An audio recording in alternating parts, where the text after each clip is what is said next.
Hey, je vous avais manqué. Je sais.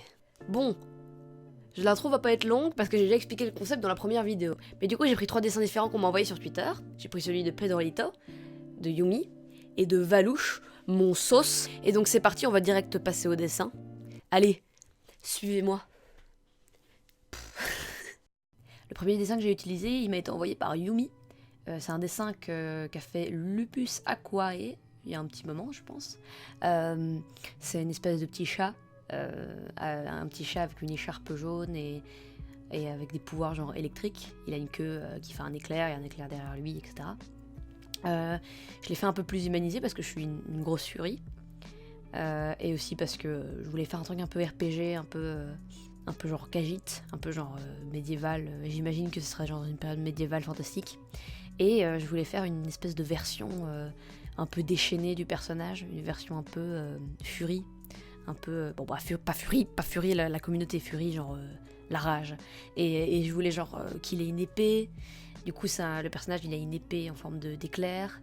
Il a quand il est en normal, il a pas sa queue ni son auréole. Et je lui ai rajouté des ailes pour faire un truc angélique. Il est vachement chargé, je trouve, le gros personnage. Mais je me dis que ça marche bien parce que c'est un personnage. C'est un personnage qui est vraiment fait pour être en mode je suis un gros personnage qui va péter des gueules. Et je trouvais que ça lui allait bien, du coup, de rajouter vraiment les ailes. Rendre ça vachement extra, rendre ça exagéré. En faire de trop, quoi. Et niveau couleur, j'ai fait un bas couleur brune. Pour faire un truc genre tenue médiévale, et j'ai fait un rose pâle pour faire comme le ventre du chat du dessin de base. Et j'ai aussi rajouté un œil lumineux à la Sense d'Undertale. mais je voulais vraiment donner un côté très épique à la forme en colère du personnage. Du coup, voilà mon interprétation du dessin envoyé par Yumi, qui est un dessin de Lupus Aquae. Au final, j'aime bien ce dessin, il était vraiment cool à faire. Je suis contente des couleurs, je m'attendais pas à ce que le jaune, le vert et le rose, ça rendrait aussi bien ensemble. La compo est sympa, j'ai pas fait de fond, etc. Je me suis pas poussée à faire ça, même j'aurais peut-être dû, mais j'aurais d'autres occasions. Et je suis contente d'avoir essayé de faire un perso un peu plus musclé, je fais toujours des persos très fins, etc. Du coup, ouais, j'aime bien ce dessin-là, j'en suis contente.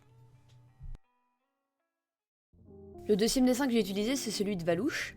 C'est un dessin, comme il dit lui-même, d'Edgy Teenager. C'est très dark, en mode ouais, c'est une fille, elle est triste, mais en fait elle met un masque pour montrer qu'elle est pas triste. Enfin, voilà, c'est un concept assez basique, mais je trouvais ça sympa d'essayer d'aller à fond dans le concept et de faire une meuf un peu rebelle, un peu. Elle est sur les toits d'une ville et elle réfléchit au sens de la vie. Mais du coup, ouais, j'ai juste rajouté des feuilles dans ses mains pour faire genre elle a différentes émotions qu'elle met sur son visage. J'ai interprété ses cheveux comme des dreads parce que les mèches étaient assez épaisses, du coup je me suis dit que ça pourrait être sympa d'en faire des dreadlocks. Sinon, le reste de la tenue, je suis restée assez fidèle. J'ai inventé pour en bas, j'ai mis des Doc Martens et un Bermuda. Je lui ai laissé son ras de cou, mais j'ai pas mis le détail sur le ras de cou, j'ai juste mis un ras de cou simple. Et pour la tenue, voilà, j'ai gardé un truc assez simple. Alors j'ai essayé de faire quelque chose de plus complexe pour le décor. J'ai voulu essayer de faire un soleil couchant, etc. Mais j'ai vraiment galéré, j'ai pas réussi à faire un truc qui me satisfait vraiment. Mais après je me suis amusée, j'ai essayé de faire des trucs différents, j'ai expérimenté. Et finalement je trouve que des couleurs qui passent, ça va, c'est assez joli. Même si c'est pas... Je pense que je peux faire bien mieux, mais ça va, le dessin est pas raté pour autant. Et je pense que c'est bien... Conseil pour vous aussi, c'est bien de tenter des trucs même si on a peur de rater, même si on n'est pas habitué, même si au final le résultat n'est pas hyper satisfaisant, bah c'est bien d'essayer de sortir un petit peu de sa zone de confort. Du coup voilà mon interprétation du dessin de Valouche.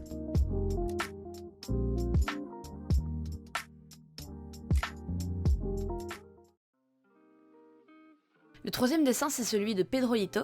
C'était une espèce de madame / créature nénuphar que je trouvais très sympa. Du coup, moi j'en ai fait une espèce de petite madame nénuphar. Au début, je lui ai juste fait une robe. J'ai gardé le côté petite encoche comme ça pour donner le côté nénuphar. Je lui ai gardé la même coupe de cheveux, je lui ai juste caché les yeux. J'ai vraiment voulu donner un côté très mignon, très petite madame qui vit dans les marais et qui a des pouvoirs. Et du coup, oui, après j'en ai fait une sorcière parce que l'idée m'est pas venue directement, mais je me suis dit que je pourrais faire le côté nénuphar, faire un chapeau avec. Je lui ai rajouté des pieds, je lui ai donné des chaussures qui faisaient un peu racines pour rappeler la racine de nénuphar. Et par la suite, j'ai rajouté un croquis à côté où on la voit utiliser ses pouvoirs dans l'eau. Je me suis dit que ses pouvoirs peuvent être plus puissants dans l'eau et qu'en fait, elle a son pouvoir vient de son collier et elle peut utiliser son collier pour utiliser la magie des fleurs. Enfin voilà, j'ai imaginé tout un petit univers. Pour les couleurs, à la base, le personnage est tout en turquoise, du coup j'ai voulu trouver un compromis. Du coup j'ai donné une robe verte et une peau bleue, comme ça je sépare les deux couleurs qui forment le turquoise. Et je trouvais que ça rendait bien. J'ai mis des chaussures jaunes parce que je voulais vraiment donner le côté racine. J'hésitais à faire un rappel du rose, mais du coup le rappel du rose je l'ai fait dans le collier. Du coup au final je trouve qu'il y a un résultat assez harmonieux et que ça rend plutôt bien niveau couleur. Du coup voilà mon interprétation du dessin de Pedrolito.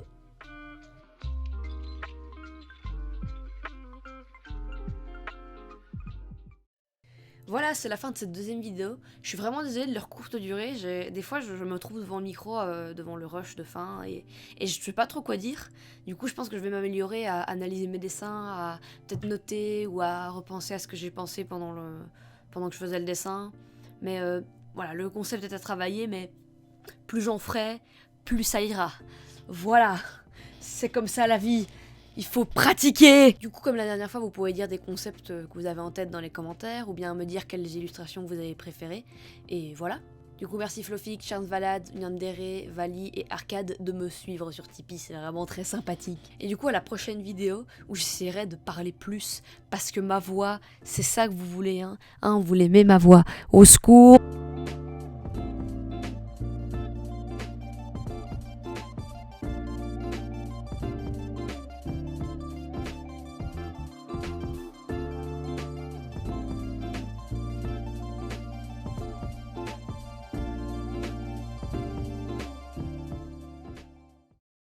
Et pardon.